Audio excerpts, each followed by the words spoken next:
तुर्की अचानक डिमांड में आ गया और डोनाल्ड ट्रंप को लग रहा है कि एर्दोआन यूक्रेन का युद्ध रुकवा सकते हैं। लेकिन इसके पीछे ट्रंप की चाल क्या है,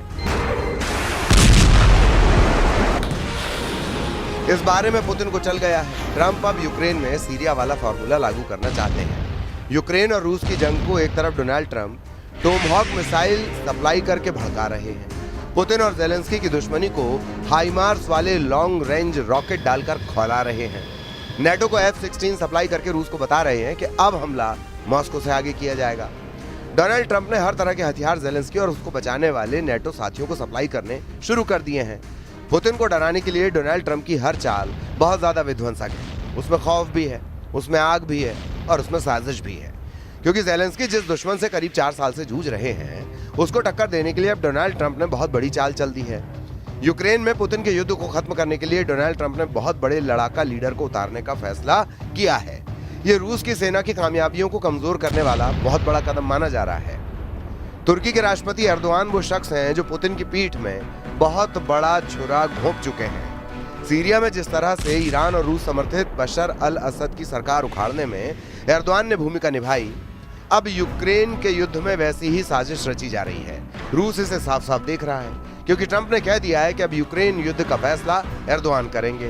25 सितंबर को व्हाइट हाउस में जब ट्रंप एर्दोआन की मुलाकात हुई थी, क्या तभी ट्रंप ने एर्दोआन को युद्ध वाला टेंडर सौंप दिया था? इस मीटिंग में तुर्की और अमेरिका के बीच बहुत सी खुफिया बातें हुई। दोनों के बीच सीरिया पर बात हुई, दोनों के बीच फलस्तीन के मुद्दे पर बातचीत हुई, दोनों के बीच ईरान और इजराइल के साथ साथ यूक्रेन युद्ध को लेकर भी चर्चा हुई। इस मीटिंग पर पूरी दुनिया में यही कयास लगाए गए कि एर्दोआन अमेरिका की हर बात मानने को राजी हो गए हैं।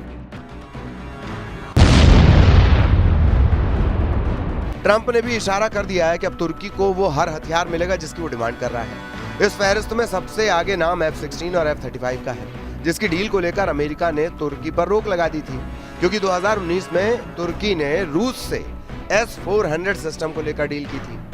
अमेरिकी राष्ट्रपति ट्रंप का दावा है कि हम तुर्की के साथ काफी व्यापार करते हैं, इसे आगे जारी रखेंगे, हम और व्यापार करेंगे। वो F-16 और F-35 और कुछ अन्य चीजें खरीदना चाहते हैं, हम उनसे इस बारे में बात करेंगे। हम काफी कुछ कर पाएंगे, गजा से लेकर लेबनान और सीरिया से लेकर ईरान तक। नेतन्याहू का युद्ध वाला ख्वाब पूरा करने में तुर्की ने बहुत बड़ी भूमिका निभाई है। इसकी वजह है ये शख्स जिसे दुनिया पहले अबू मोहम्मद अल जुलानी के नाम से जानती थी, लेकिन दुनिया में अब ये अहमद अल शरा के नाम से जाना जाता है। जुलानी ने सीरिया में ISIS के आतंकवाद की जड़ें मजबूत की, खुद अपने हाथ से पता नहीं कितने मासूम लोगों की सिर धड़ से अलग कर दिए। इसी जुलानी ने 8 दिसंबर 2024 को सीरिया पर कब्जा किया था क्योंकि उस तख्ता पलट में तुर्की और अमेरिका के अलावा इजराइल ने भी जुलानी की मदद की थी। ये बात खुद नेतन्याहू कबूल कर चुके हैं कि उन्होंने सीरिया में बशर अल असद को सत्ता से बेदखल कर दिया।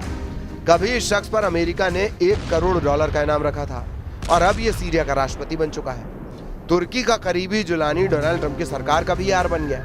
8 दिसंबर को सीरिया पर कब्जा करने के बाद जुलानी तुर्की और अमेरिका का खासम खास बन चुका है। जिस जुलानी ने रूस के साथ ही बशर अल असद की सरकार को हटा फेंका और ईरान को भी सीरिया से बाहर कर दिया, वो जुलानी 2 महीने बाद फरवरी में तुर्की जाकर एर्दोआन से मिला और फिर अगले 3 महीने बाद मई में सऊदी अरब जाकर डोनाल्ड ट्रंप से भी मिला था। यानी पुतिन के दुश्मन को ट्रंप ने भी सराहा और एर्दोआन का तो ये सबसे पसंदीदा लड़ाका है। अब सवाल है कि यूक्रेन के युद्ध को लेकर एर्दोआन यानी तुर्की ट्रंप को कौन सी सर्विस दे सकता है। ट्रंप का बस एक ही मकसद है, गजा में युद्ध बंद कराने का ऐलान करके वो पूरी दुनिया का बॉस बनना चाहते हैं। ऐसा इरादा वो इजराइल की संसद में जाहिर कर चुके हैं जब हमास और इजराइल के बीच युद्ध विराम का ट्रंप इजराइल में ऐलान कर रहे थे। अमेरिकी राष्ट्रपति ट्रंप का कहना है कि अगर आपको लगता है हमने 8 महीनों में 8 युद्ध खत्म किए हैं तो मैं अब इसे भी इसमें शामिल कर रहा हूं।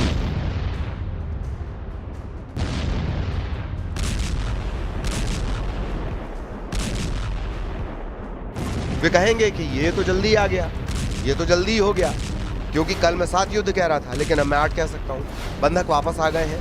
8 युद्ध खत्म कराने का दावा करने वाले डोनाल्ड ट्रंप यूक्रेन को लेकर अलग मूड में है। यूक्रेन युद्ध को रोकने की उनकी ख्वाहिश अब तक फेल साबित हुई है और अब उनके एक्शन से लगता है कि वो जेलेंस्की और नेटो को पुतिन के खिलाफ भड़काने के लिए किसी भी हद तक जा सकते हैं। पुतिन इस बात से बहुत अच्छी तरह वाकिफ है, इसीलिए उनकी सेना ने यूक्रेन को जलाने का नया दौर शुरू कर दिया है। ओदेशा से लेकर खार्किव और सूमे से लेकर जापोरिजिया तक यूक्रेन ऐसे ही चल रहा है।